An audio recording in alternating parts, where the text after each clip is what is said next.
talking to Dr. Mike here. Today we got kind of a weird theme to our show. We're going to talk about, well, like, now what? Like, in life, stuff happens, as they say. So now what is, what happens if you have a medical emergency? What happens if you're in a car accident? What happens when you have to say, well, now what? That's why he brought back Dr. Mike.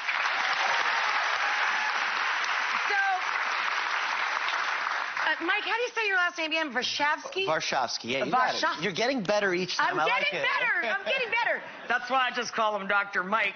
So, Mike, we're going to talk about now what when you have a medical emergency. Yes. Have you ever had one yourself? Yeah, it actually happens all the time. I don't know if it's because, you know, the Instagram sexy doctor thing and people just want to fake pass out and act like they're sick.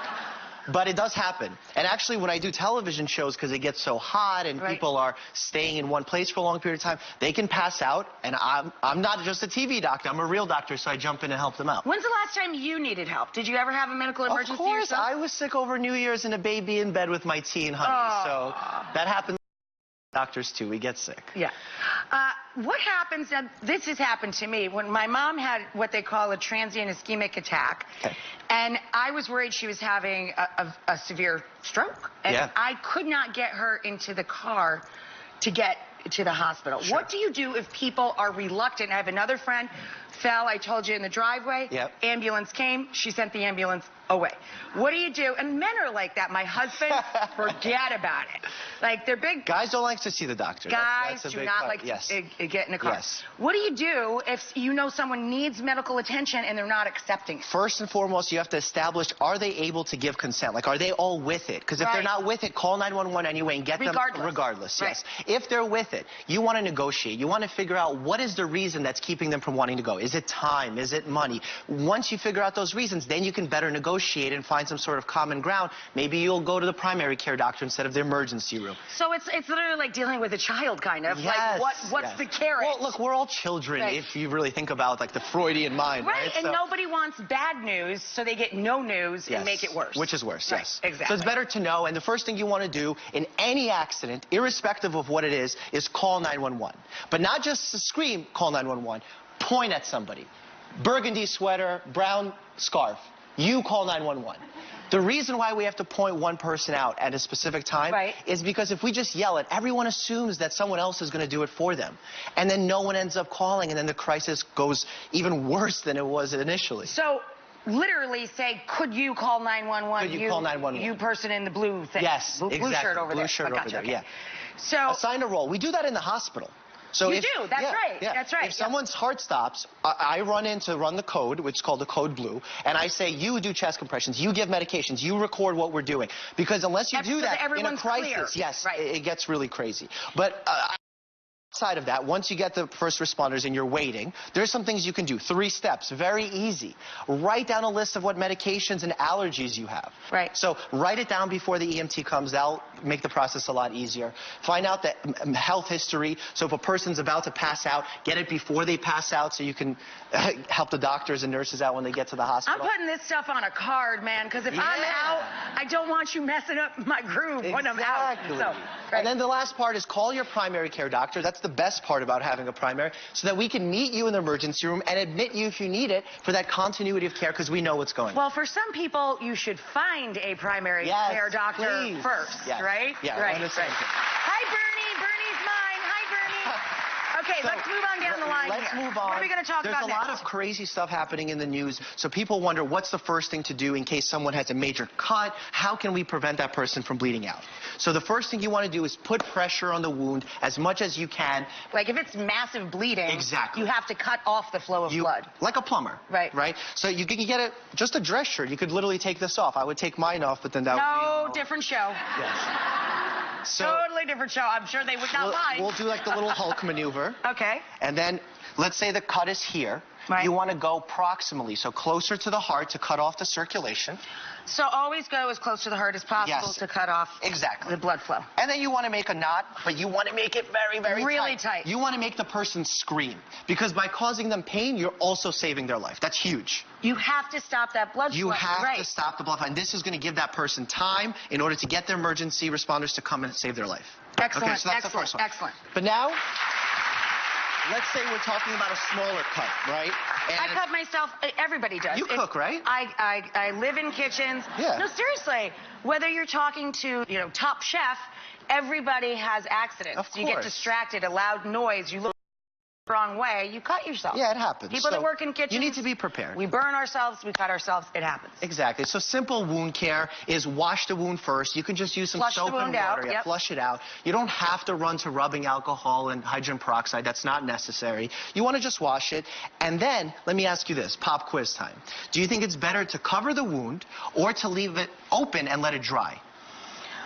Well, I cover it because I'm working with food. I have to cover it and put a glove on it or something, depending on how large or small it is. But in terms of healing benefits, to heal. I would think that uncovered would heal better. Audience, what do you think? You agree? Yeah, right? Because it would kind of dry it out. Right? Wrong. Our common sense fails us in this situation. I know. Good thing. No, but this is a great mistake. I could do something in the kitchen because clearly medical school ain't in it for me. No, this is really good to make this mistake. Okay. What we found through medical research is if we cover the wound and we keep it moist, it actually heals faster and you lay down a better quality layer of skin. Wow. Isn't that crazy? So, look, let's say That's the polar opposite of what I thought. I know. Yeah. It goes against our common sense. So let's say you want to get a cut. You don't want to get. If you get a cut on your fingertip, right. That's a tough place to put a regular Band-Aid. It really is. And they sell those crazy expensive fingertip Band-Aids, but if you want to save some money, a simple little trick, give it a little snip here, give it a little snip there, and now let's do it on you. Boom. Oh. You have a finger Very clever. tip. And you can bend it. Flexible Band-Aid. Simple, right? All right, so moving on. Thanks, Dr. Mike. Yeah, look, the goal for 2019 is to stay happy and healthy, and we're going to do that today. And not bleeding. Yeah, and not bleeding out, yes. Okay. But then, What are we going to do with baby carrots? I would like to eat them, but we're going to do a demonstration. Okay. All right, it's a food demonstration. Has it ever happened to anyone you know in the kitchen, they cut off a fingertip? Absolutely. Yeah, that's scary, right? Sincerely. What would you, it's panic mode sets in, right? You don't know what to do, where to go. In my case, when I cut my finger very severely, they slapped it back over, glued it together, powdered it, and I went about my day. Well, what happens if you cut off? If you chop literally it, sever the finger. I would think this is our I would fingertip. think put it on ice, right? Right, yeah. Yes. The only thing is if you put it directly on ice, it'll burn it. You'll damage the tissue. It's You'll like a burn frostbite. it, right. So what you want to do is you want to wrap it in some kind of tissue or towel, a wet towel preferably. Throw it in a Ziploc bag, and then in the second Ziploc bag. When it's your pinky. Exactly. You're going to want to know this. Let's get some ice in there. Teamwork it. Yeah. Boom. So we get some ice. There you go. And then put the fingertip on ice to keep it cool, but without damaging it. You can reattach digits. Some. Yeah. It's always tricky, and there's going to be a decision-making process, but get to the emergency room with this as fast as possible. Okay. And you may not have as much nerve sensation, like I really don't. And movement sometimes can be a thing. But you can attach it. Yes, at times you can attach it. Now, what do you think that's going to be our demonstration? A little garlic. I don't know. I have no idea. That's a tooth. Oh. We're going with the garlic. That's a hell of a tooth. Are you sure that... That's the angry vampire tooth. Wow, man. That's a wolfman tooth. Okay, so if you knock out a tooth. Now, this does happen. Yeah. A lot of friends of mine that play hockey have lost teeth in their lives playing hockey. Hockey, football, even a fall, it can totally happen. Right. So what you want to do is you want to not touch the root of the tooth because that's the most important part to reattach. That's what you're trying to protect. Exactly. Right. And if you can put it back in your socket and go to the emergency room, great. But if you can't, you want to throw it in some milk. And I know that sounds funny, but what does the milk do? The milk prevents the root from drying out and damaging it. So you literally put some milk in. Really? It's good. Calcium is good for your teeth. Look at that. Yeah. You do that, and you can go to your dentist if your dentist has emergency services available, but a lot of times that's not the case, and you may need a surgeon. So go to the emergency room. At least it'll protect the root. Exactly. You'll have the tooth protected. There you go. Good one, Mike. Next one, heart attacks. Right? They happen, part of life. Heart disease is the #1 killer of men and women exactly. still, right? Yeah, horrible, horrible. So what you want to do if you're feeling chest pain, you feel like you're having a heart attack, you want to take aspirin as quick as possible. If you're not allergic and you have no other indications to not take it, you want to take an aspirin. If you are suffering a heart attack, will you always get a shooting pain down your left arm It's first? not always, and in fact, the tricky part about this is men and women feel heart attacks differently. Wow. The classic symptoms that we see in men is that pressure, the elephant sitting on your chest. They don't often happen in women. They have more substernal pain, maybe a discomfort, sometimes radiating to the jaw instead of to the arm. So, your jaw? Yes. So you could be thinking it's a toothache and you're literally having a heart attack. Yes, but if you're feeling short of breath, dizzy, chest pain, all of these things happening simultaneously, pop the aspirin, but not just take it, chew it. We found that that absorbs quicker and acts faster. It would get more quickly absorbed. Exactly. Right. And, you know, there's a smaller dose aspirin. What would you call these?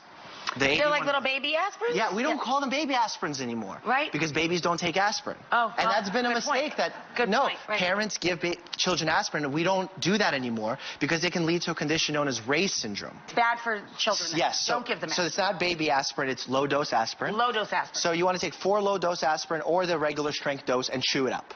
Gotcha. And obviously you've called 911. And I would say get to the doctor as fast as possible, because time is everything with your heart tissue. That's the ambulance one. Don't let your cousin drive you. Yes, right away. You need something with light. And then the final one is people are afraid to do CPR. I always tell CPR is not mouth-to-mouth anymore. Push on the chest. I was going to say, Dr. Oz was telling me that there is no more mouth-to-mouth. It's just chest compression. Only. 70% of people will have a heart attack outside of the hospital, and you could double or triple a victim's survival just by pushing on their chest deep and hard. Amazing. Staying alive. I like that. Love that. Tony. Thank you, Mike. You're awesome. You did a great job, as always. Up next, we're going to talk to a former NYPD officer to see how we should behave after a car accident. I've had several, so I could probably give him a little tip or two. We're going to talk about